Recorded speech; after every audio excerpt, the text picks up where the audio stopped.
Harry Potter and the Sorcerer's Stone, Chapter 1, The Boy Who Lived. Mr. and Mrs. Dursley of Number 4 Private Drive were proud to say that they were perfectly normal. Thank you very much. They were the last people you would expect to be involved in anything strange or mysterious, because they just didn't hold with such nonsense. Mr. Dursley was the director of a firm called Grunnings, which made drills. He was a big, beefy man with hardly any neck, although he did have a very large moustache. Mrs. Dursley was thin and blonde and had nearly twice the usual amount of neck, which came in very useful as she spent so much of her time craning over garden fences spying on the neighbors. The Dursleys had a small son called Dudley, and in their opinion there was no finer boy anywhere. The Dursleys had everything they wanted, but they also had a secret, and their greatest fear was that somebody would discover it. They didn't think they could bear it if anyone found out about the Potters. Mrs. Potter was Mrs. Dursley's sister, but they hadn't met for several years. In fact, Mrs. Dursley pretended she didn't have a sister, because her sister and her good-for-nothing husband were as undurslayish as it was possible to be. The Dursleys shuddered to think what the neighbors would say if the Potters arrived in the street. The Dursleys knew that the Potters had a small son, too, but they had never even seen him. This boy was another good reason for keeping the Potters away. They didn't want Dudley mixing with a child like that. When Mr. and Mrs. Dursley woke up on the dull grey Tuesday, our story starts. There was nothing about the cloudy sky outside to suggest that strange and mysterious things would soon be happening all over the country. Mr. Dursley hummed as he picked out his most boring tie for work, and Mrs. Dursley gossiped away happily as she wrestled a screaming Dudley into his high chair. None of them noticed a large tawny owl flutter past the window. At 8:30, Mr. Dursley picked up his briefcase, pecked Mrs. Dursley on the cheek, and tried to kiss Dudley good-bye, but missed, because Dudley was now having a tantrum and throwing his cereal at the walls. "Little tyke!" chortled Mr. Dursley as he left the house. He got into his car and backed out of Number Four's drive. It was on the corner of the street that he noticed the first sign of something peculiar: a cat reading a map. For a second, Mr. Dursley didn't realize what he had seen. Then he jerked his head around to look again. There was a tabby cat standing on the corner of Private Drive, but there wasn't a map in sight. What could he have been thinking of? It must have been a trick of the light. Mr. Dursley blinked and stared at the cat. It stared back. As Mr. Dursley drove around the corner and up the road, he watched the cat in his mirror.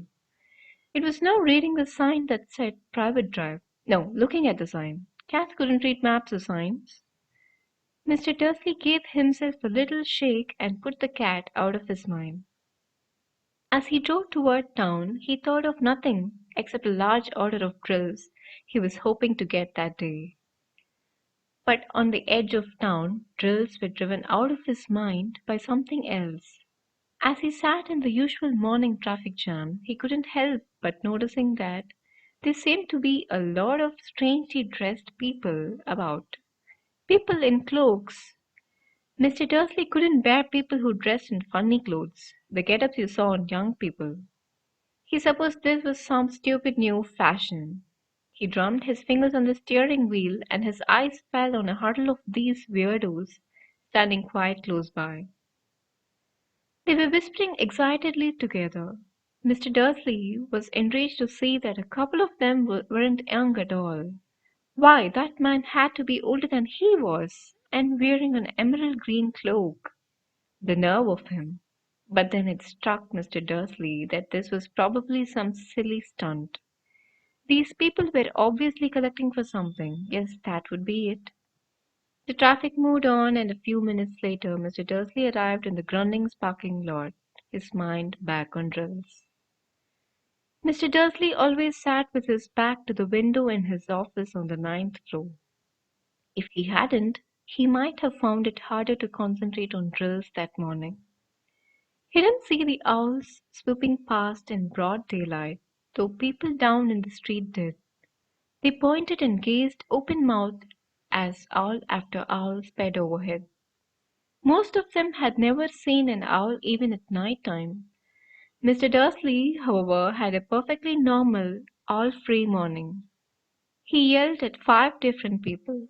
He made several important telephone calls and shouted a bit more. He was in a very cool mood until lunchtime, when he thought he'd stretch his legs and walk across the road to buy himself a bun from the bakery. He'd forgotten all about the people in clothes until he passed a group of them next to the baker's. He eyed them angrily as they passed. He didn't know why, but they made him uneasy. This bunch were whispering excitedly too, but he couldn't see a single collecting tin. It was on his way back past them, clutching a large doughnut in a bag, that he caught a few words of what they were saying. The Potters, that's right. That's what I heard. Yes, their son, Harry. Mr. Dursley stopped dead. Fear flooded him. He looked back at the whispers as if he wanted to say something to them, but thought better of it. He dashed back across the road, hurried up to his office, snapped at his secretary not to disturb him, seized his phone, and had almost finished dialing his home number when he changed his mind. He put the receiver back down and stroked his mustache, thinking, no, he was being stupid. Potter wasn't such an unusual name. He was sure there were lots of people called Potter who had a son called Harry. Come to think of it, he wasn't even sure his nephew was called Harry. He had never even seen the boy. It might have been Harvey or Harold. There was no point in worrying Mrs. Dursley. She always got so upset at any mention of her sister. He didn't blame her. If he had had a sister like that, but all the same, those people in cloaks. He found it a lot harder to concentrate on drills that afternoon. And when he left the building at 5 o'clock, he was still so worried that he walked straight into someone just outside the door. Sorry, he grunted, as a tiny old man stumbled and almost fell. It was a few seconds before Mr. Dursley realized that the man was wearing a violet cloak. He didn't seem at all upset at being almost knocked to the ground. On the contrary, his face split into a wide smile, and he said in a squeaky voice that made passers-by stare, "Don't be sorry, my dear sir, for nothing could upset me today. Rejoice, for you know who has gone at last. Even muggles like yourself should be celebrating this happy, happy day." And the old man hugged Mr. Dursley around the middle and walked off. Mr. Dursley stood rooted to the spot. He had been hugged by a complete stranger. He also thought he had been called a muggle, whatever that was. He was rattled. He hurried to his car and set off for home, hoping he was imagining things, which he had never hoped before, because he didn't approve of imagination. As he pulled into the driveway of number 4, the first thing he saw and did improve his mood was the tabby cat he had spotted that morning. It was now sitting on his garden wall. He was sure it was the same one. It had the same markings around its eyes. "Shoo!" said Mr. Dursley loudly. That cat didn't move. It just gave him a stern look. Was this normal cat behavior? Mr. Dursley wondered. Trying to pull himself together, he let himself into the house. He was still determined not to mention anything to his wife. Mrs. Dursley had had a nice, normal day. She told him over dinner all about Mrs. Next Door's problems with her daughter and how Dudley had learned a new word, won't. Mr. Dursley tried to act normally. When Dudley had been put to bed, he went into the living room in time to catch the last report on the evening news. And finally, bird watchers everywhere have reported that the nation's owls have been behaving very unusually today. Although owls normally hunt at night and are hardly ever seen in daylight, there have been hundreds of sightings of these birds flying in every direction since sunrise. Experts are unable to explain why the owls have suddenly changed their sleeping pattern. The newscaster allowed himself a grin. Most mysterious. And now over to Jim McGuffin with the weather. Going to be any more showers of owls tonight, Jim? Well, Ted, said the weatherman. I don't know about that, but it's not only the owls that have been acting oddly today. Viewers as far apart as Kent, Yorkshire, and Dundee have been phoning in to tell me that instead of the rain I promised yesterday, they've had a downpour of shooting stars. Perhaps people have been celebrating bonfire night early. It's not until next week, folks, but I can promise a wet night today. Mr. Dursley sat frozen in his armchair. Shooting stars all over Britain?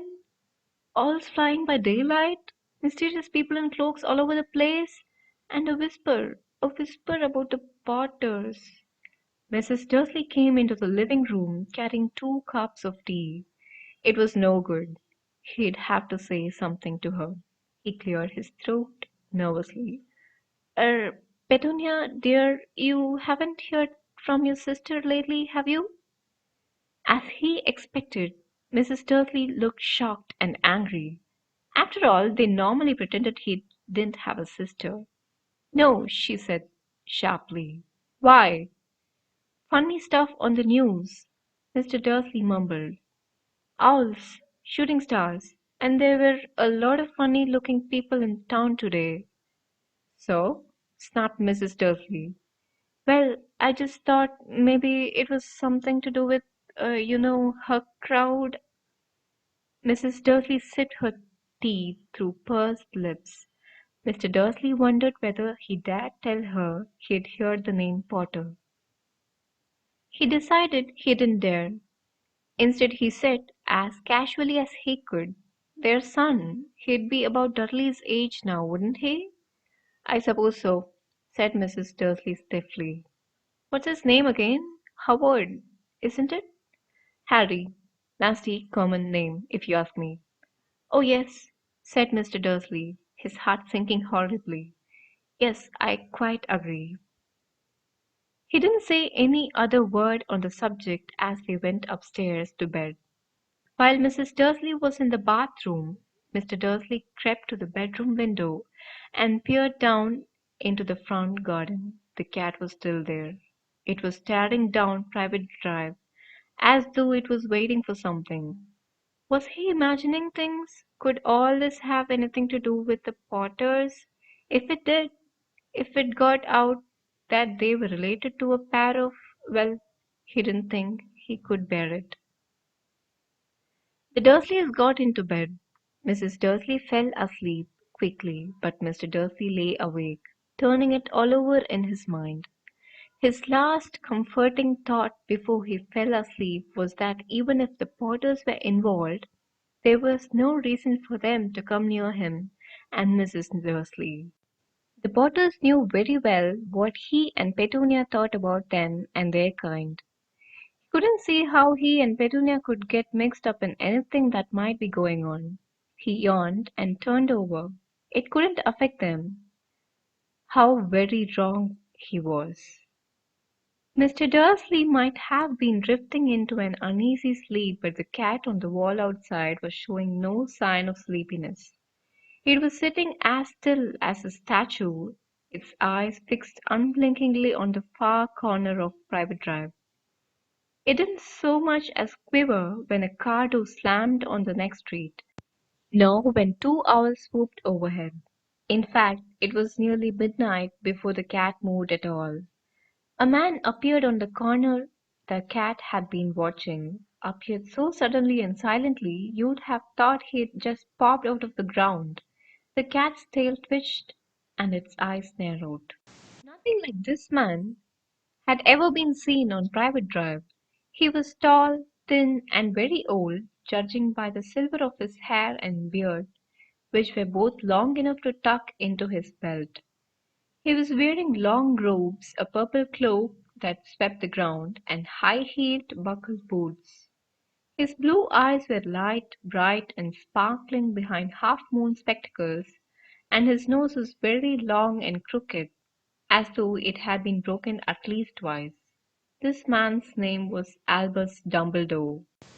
Albus Dumbledore didn't seem to realize that he had just arrived in a street where everything from his name to his boots was unwelcome. He was busy rummaging in his cloak looking for something, but he did seem to realize he was being watched because he looked up suddenly at the cat, which was still staring at him from the other end of the street. For some reason, the sight of the cat seemed to amuse him.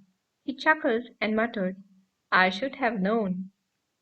He found what he was looking for in his inside pocket. It seemed to be a silver cigarette lighter. He flicked it open, held it up in the air, and clicked it. The nearest street lamp went out with a little pop. He clicked it again. The next lamp flickered into darkness. 12 times he clicked the put outer, until the only lights left on the whole street were two tiny pinpricks in the distance, which were the eyes of the cat watching him. If anyone looked out to their window now, even beady-eyed Mrs. Dursley, they wouldn't be able to see anything that was happening down on the pavement. Dumbledore slipped the put-outer back inside his cloak and set off down the street toward number 4, where he sat down on the wall next to the cat. He didn't look at it, but after a moment he spoke to it. "Fancy seeing you here, Professor McGonagall." He turned to smile at the tabby, but it had gone. Instead, he was smiling at a rather severe-looking woman who was wearing square glasses exactly the shape of the markings the cat had had around its eyes. She, too, was wearing a cloak, an emerald one. Her black hair was drawn into a tight bun. She looked distinctly muffled. "How did you know it was me?" she asked. "My dear Professor, I've never seen a cat sit so stiffly. You'd be stiff if you'd been sitting on a brick wall all day," said Professor McGonagall. "All day? When you could have been celebrating? I must have passed a dozen feasts and parties on my way here." Professor McGonagall sniffed angrily. "Oh, yes, everyone's celebrating, all right," she said impatiently. "You'd think they'd be a bit more careful, but no. Even the Muggles have noticed something's going on. It was on their news." She jerked her head back at the Dursleys' dark living room window. "I heard it. Flocks of owls shooting stars. Well, they're not completely stupid. They were bound to notice something. Shooting stars down in Kent. I'll bet that was Daedalus Diggle. He never had much sense." "You can't blame them," said Dumbledore gently. "They've had precious little to celebrate for 11 years." "I know that," said Professor McGonagall irritably, "but that's no reason to lose our heads. People are being downright careless out on the streets in broad daylight, not even dressed in Muggle clothes, swapping rumors." She threw a sharp sideways glance at Dumbledore here, as though hoping he was going to tell her something. But he didn't. So she went on. "A fine thing it would be if on the very day you-know-who seems to have disappeared at last, the Muggles found out about us all. I suppose he really has gone, Dumbledore?" "It certainly seems so," said Dumbledore. "We have much to be thankful for. Would you care for a lemon drop?" "A what?" "A lemon drop. They're a kind of Muggle sweet I'm rather fond of." "No, thank you," said Professor McGonagall coldly, as though she didn't think this was the moment for lemon drops. "As I say, even if you-know-who has gone, my dear Professor, surely a sensible person like yourself can call him by his name. All this you-know-who nonsense for 11 years. I have been trying to persuade people to call him by his proper name, Voldemort." Professor McGonagall flinched, but Dumbledore, who was unsticking 2 lemon drops, seemed not to notice. "It all gets so confusing if we keep saying you-know-who. I have never seen any reason to be frightened of saying Voldemort's name." "I know you haven't," said Professor McGonagall, sounding half exasperated, half admiring. "But you're different. Everyone knows you're the only one you know who. Oh, all right, Voldemort was frightened of." "You flatter me," said Dumbledore calmly. Voldemort had powers I will never have, only because you're too, well, noble to use them. It's lucky it's dark. I haven't blushed so much since Madame Pomfrey told me she liked my new earmuffs. Professor McGonagall shot a sharp look at Dumbledore and said, "The owls are nothing next to the rumors that are flying around. You know what everyone's saying about why he's disappeared, about what finally stopped him?" It seemed that Professor McGonagall had reached the point she was most anxious to discuss. The real reason she had been waiting on a cold, hard wall all day. For neither as a cat nor as a woman had she fixed Dumbledore with such a piercing stare as she did now. It was plain that whatever everyone was saying, she was not going to believe it until Dumbledore told her it was true. Dumbledore, however, was choosing another lemon drop and did not answer. "What they're saying," she pressed on, "is that last night Voldemort turned up in Godric's Hollow. He went to find the Potters. The rumor is that Lily and James Potter are that they're dead." Dumbledore bowed his head. Professor McGonagall gasped. "Lily and James! I can't believe it! I didn't want to believe it! Oh, Albus!" Dumbledore reached out and patted her on the shoulder. I know," he said heavily. Professor McGonagall's voice trembled as she went on. "That's not all. They're saying he tried to kill the Potter's son, Harry. But he couldn't.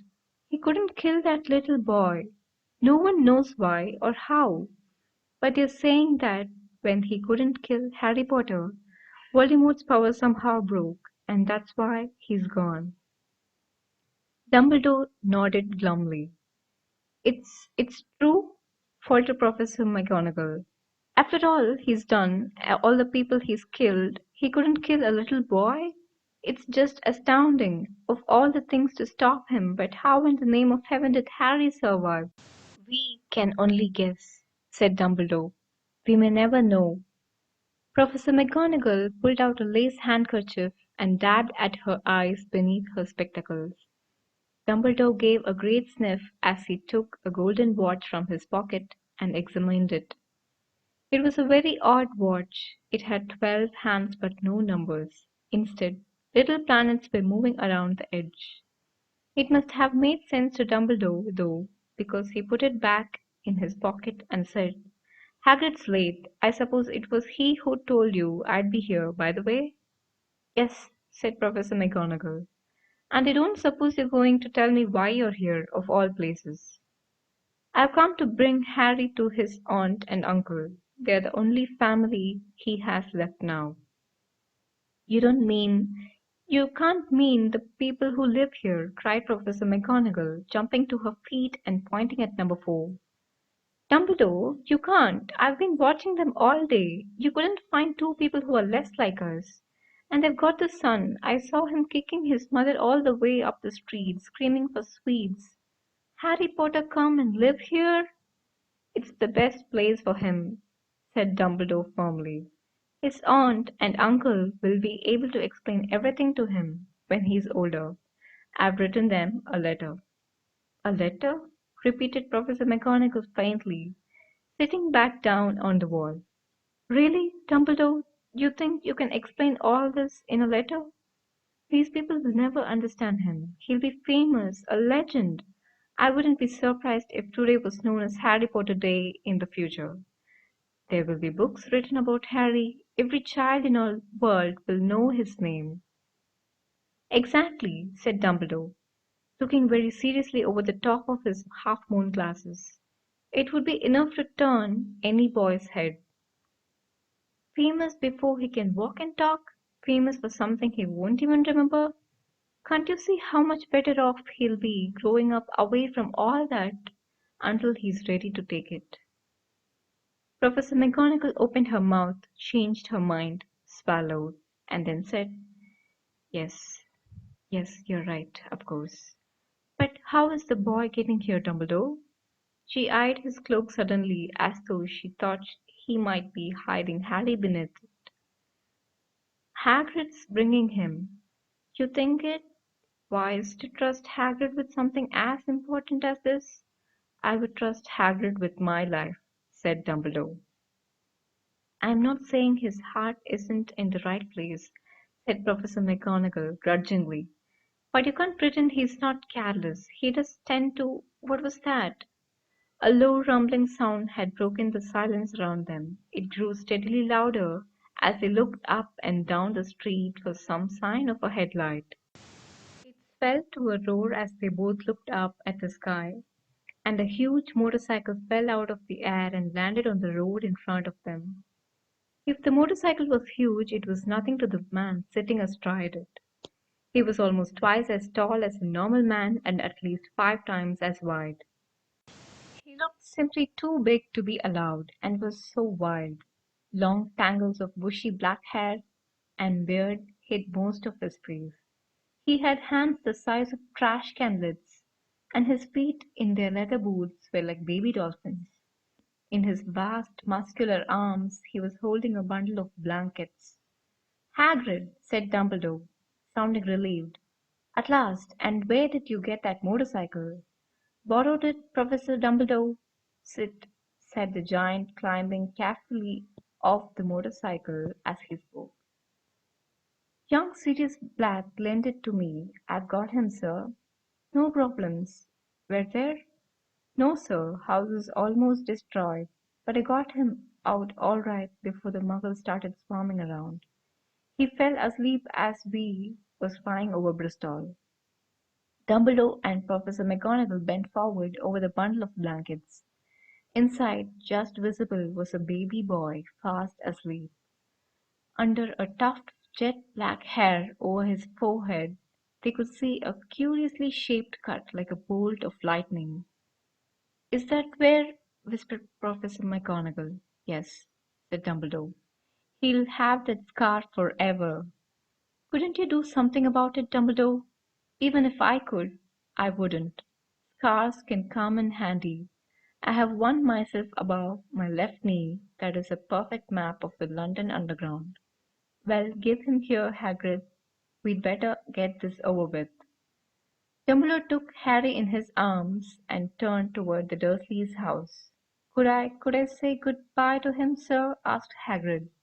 He bent his great shaggy head over Harry and gave him what must have been a very scratchy, whiskery kiss. Then suddenly Hagrid let out a howl like a wounded dog.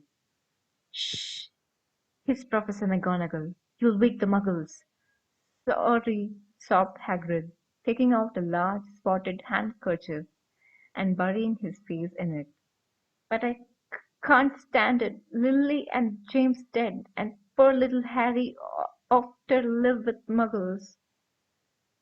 "Yes, yes, it's all very sad, but get a grip on yourself, Hagrid, or we'll be found," Professor McGonagall whispered, patting Hagrid gingerly on the arm as Dumbledore stepped over the low garden wall and walked to the front door. He laid Harry gently on the doorstep, took a letter out of his cloak, tucked it inside Harry's blankets, and then came back to the other two. For a full minute the three of them stood and looked at the little bundle. Hagrid's shoulders shook. Professor McGonagall blinked furiously, and the twinkling light that usually shone from Dumbledore's eyes seemed to have gone out. "Well," said Dumbledore finally, "that's that. We've no business staying here. We may as well go and join the celebrations." "Yeah," said Hagrid in a very muffled voice. "I'll be taking Sirius his bike back. Good night, Professor McGonagall." "Professor Dumbledore, sir." Wiping his streaming eyes on his jacket sleeve, Hagrid swung himself onto the motorcycle and kicked the engine into life. With a roar it rose into the air and off into the night. "I shall see you soon, I expect, Professor McGonagall," said Dumbledore, nodding to her. Professor McGonagall blew her nose in reply. Dumbledore turned and walked back down the street. On the corner he stopped and took out the silver put-outer. He clicked it once, and 12 balls of light sped back to their street lamps so that Private Drive glowed suddenly orange, and he could make out a tabby cat slinking around the corner at the other end of the street. could just see the bundle of blankets on the step of number 4. "Good luck, Harry," he murmured. He turned on his heel and with a swish of his cloak he was gone.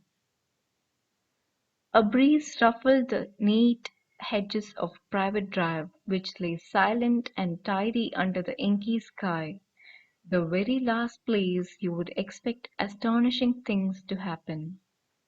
Harry Potter rolled over inside his blankets without waking up. One small hand closed on the letter beside him, and he slept on, not knowing he was special, not knowing he was famous, not knowing he would be woken in a few hours' time by Mrs. Dursley's scream as she opened the front door to put out the milk bottles, nor that he would spend the next few weeks being prodded and pinched by his cousin Dudley. He couldn't know that at this very moment people meeting in secret all over the country were holding up their glasses and saying in hushed voices, "To Harry Potter, the boy who lived."